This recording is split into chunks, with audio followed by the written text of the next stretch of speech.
Good morning, Wave Hill. My name is Emily. I work for Hudson Highlands Nature Museum in Cornwall and Hudson, New York. And we partner with Wave Hill because we're fortunate enough to have a family of animal ambassadors that we take on field trips to the city to teach people about wildlife.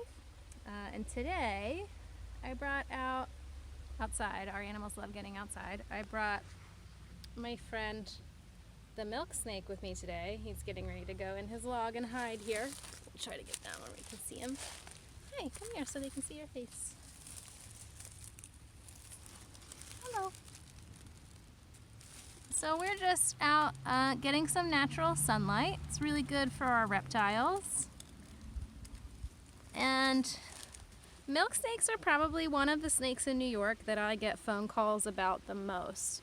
One of the reasons for that is some people think that they look like copperheads.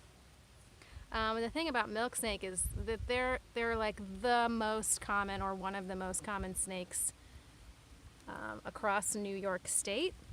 And so you're more likely to see one of these.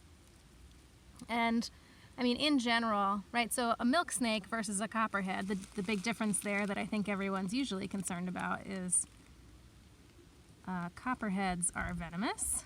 And the thing about milk snakes is that they're not. One of the best ways to tell, actually, if you can see his eyes, he's gonna hide under this leaf.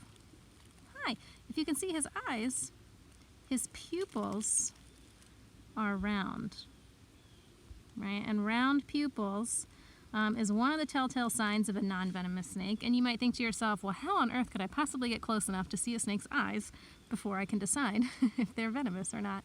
There is another way to tell, which is the shape of the head. So if I look at him from above here, you can see that the difference in diameter from his jaw right here to his neck right here is really not that different. If he was a venomous snake, the base of his head would be about twice as wide because they need room back here to hold their venom glands, right? There needs to be space for those. And so usually venomous snakes will have a really wide head. Oh, sorry, I startled him. Snakes don't really like nose boops too much. So those are two of the ways that you can tell a non-venomous snake from a venomous snake. The other thing is like their pattern, right? The pattern of a snake is really not a great way to identify them, especially if you're not familiar with snakes already. Because, you know, every single individual looks different. Oh, can you sneak out there? We don't want that. Yeah. And I do want to show you, can we see your belly? His belly, because it's a slightly different pattern. You'll see the scales on their belly are different than the scales on the back, right? So the scales on the back are little and sort of diamond shaped and they overlap each other, versus the scales on the belly, which are really broad. They also overlap each other, but this is how they grip things, right? So they use those scales, those belly scales, to pull themselves along. And he's navigating with his tongue, per usual. So the best thing that you can do if you see a snake in your house or on the trail, especially on the trail or if you're outside somewhere, you know, just step away, give them space. They are controlling your pest populations, which is really good.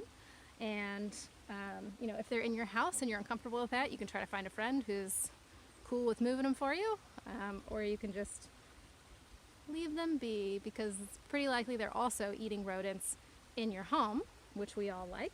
And just because you see them once doesn't mean you'll ever see them again. They're pretty good at hiding.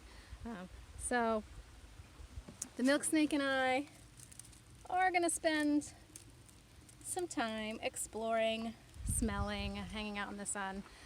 If you want to learn more about our animals, you can go to hhnm.org. Stay home, stay safe, and hopefully we'll be able to bring our animals to Wave Hill again soon.